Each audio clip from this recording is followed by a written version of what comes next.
एक गिरने के बारे में मैं एक लेसन बताता हूं आपको, क्षमा करने के बारे में। आपको पता है, एक जो व्यक्ति परमेश्वर के सामने गुप्त में पाप करता है, मतलब किसी इंसान को नहीं पता चला, उसने परमेश्वर के सामने गुप्त में पाप किया।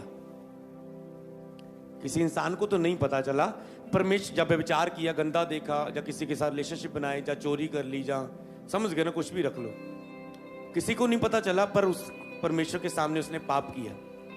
ओके, ये पाप के कारण चलता रहा, उपस्थिति खो दी, अब खुदा के बिना बहुत दुखी है, लाइफ में परमेश्वर के बिना जब जीवन जी रहा है ये व्यक्ति, पूरे से रोना आ रहा है कि कहां था मैं झाड़ू पत्र की तरफ, कहां आ गया।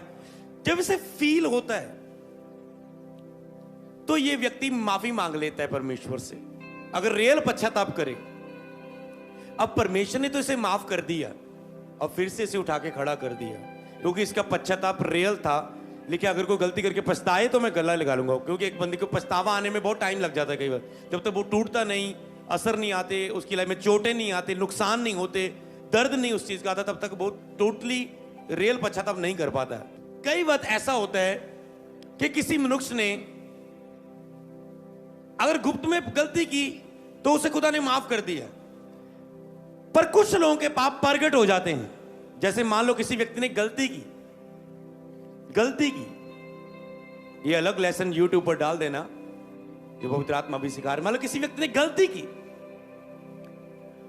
पर उसका पाप जाहिर हो गया।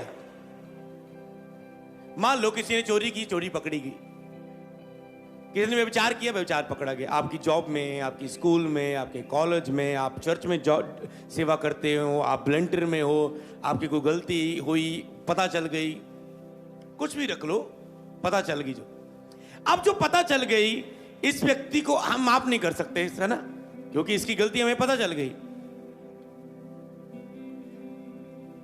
अगर ये गलती गुप्त में रहती तो ये करता रहता गलती, पर अगर इसकी जाहिर होगी गलती, अब जाहिर हो गई, हो सकता है आप उसे एक्सेप्ट करने के लिए तैयार नहीं, चाहे वो पति अपने पति को, चाहे पास्टर अपने कलीसिया के बंदे को, चाहे कोई वॉलंटियर अपने उस जिसको वॉलंटियर से उसे निकाल दिया, वॉलंटियर का हेड हो, चाहे वो कोई भी डिपार्टमेंट हो, जो लीडर हो, मीडिया, कैमरा, क्वायर, किसी का कोई भी, चाहे स्कूल में वो आपका प्रिंसिपल हो, जो वो आपका घर में आपका कोई भी मेंबर हो, जो आपका बाप हो जिसने आपको बेदखल कर दिया अपनी जायदाद से, कुछ भी रख लो, निकाल दिया। अब क्योंकि उसकी गलती जाहिर होगी तो उसके बाद चांस नहीं होता। अब उस व्यक्ति ने अगर सोचो जो गुप्त में होता तो ये गुप्त में गलती रहती, अगर वो जाहिर हो चुकी है, कई बार प्रभु लोगों की गलतियों को जाहिर करता है, फिर कैच फायर होती है, उनकी चीजें कभी भी लुकी नहीं रहती। क्यों जाहिर होती है?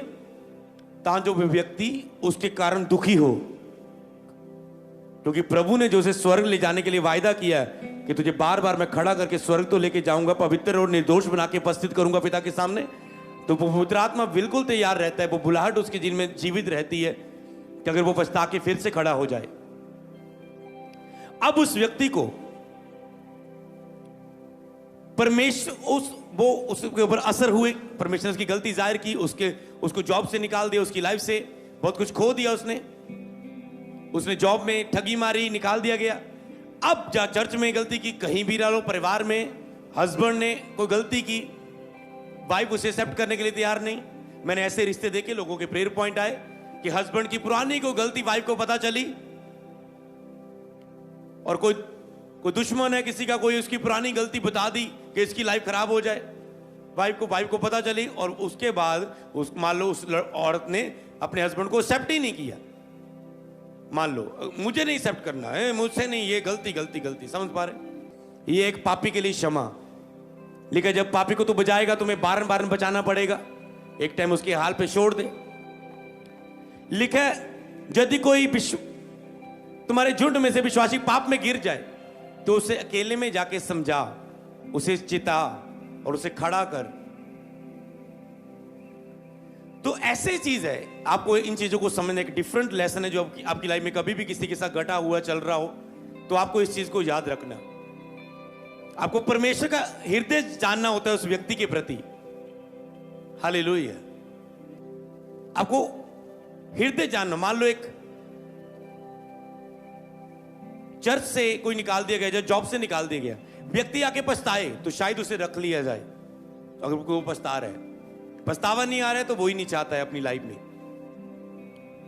कर्मों से पछतावा नहीं देखे तो अब इसे समझना पड़ता है, प्रभु ये बंदा रियल है या फेक है, सचमुच पश्चाताप करके आया है या नहीं। ये उसके सामने एक चुनाव होता है, उसने जानना होता है। परमेश्वर के हृदय को उस व्यक्ति ने जानना होता है, जिसने उसे क्षमा करना है तो समझना, निकल नहीं तो अगर दुष्ट को तू बचाएगा, बारन बारन बचाना पड़ेगा तुझे, तू भी उसके साथ गिर सकता है। बहुत सारे ऐसे वचन बाइबल में। ओके, तो ये एक क्षमा वाली चीज आई। ऐसे तो सोचो, एक प्रभु एक व्यक्ति के लिए ऐसा रहता है कि उसे क्षमा करके खड़ा कर देता है। अब मैं आपको बताता हूं, आप कहते हैं नहीं, माफी नहीं होनी चाहिए। ओके, आप गुप्त में गलती करते हो, कुछ गंदमंद देखते हो, आप पर्सनल परमेश्वर से माफी मांगते हो, प्रभु आपको माफ कर देता है। समझ पाए ना? वो आपकी भी गलती जाहिर हो जाए जो आपने की है। सोचो फिर, समझ पाए आप? परमेश्वर ने आपको माफ किया कि परमेश्वर आपकी ऐसी कितनी गलतियां नहीं माफ करता जो जाहिर नहीं हुई, तो जिसकी जाहिर हुई उसको भी माफ करने का चांस बन सकता है। समझ पा रहे? क्योंकि आप ऐसी कितनी गलतियां करते जो जाहिर नहीं हो रही, छिपी हुई हैं, पर अगर वो जाहिर हो जाए, समझ पा रहे हैं, तो कईयों के पाप जाहिर हो जाते, बाइबल में लिखे, कईयों के छिपे रहते, कईयों को उसके पाप की ताड़ ना मिल जाती कि नरक ना मिले उसे। इसलिए लिखा, पिता जिसे प्रेम करता है उसी की ताड़ना भी करता है, ताकि उसे सुरक्षित लेके जाए, कि तूने जो गलती की उसकी ताड़ना तुझे यही मिल गई, स्वर्ग में तेरा कोई एट कम नहीं होएगी। समझ पा रहे हैं? तेरा स्वर्ग की घर वहां तुझे, या नरक में तुझे तड़पना ना पड़े। ओके, तो अभी भी आप उठ सकते हैं, ये 9 दिन खींच के चलो पवित्रताई में। हो सकता है उसके बाद लॉन्ग टाइम आप पवित्रताई में खड़े रहें।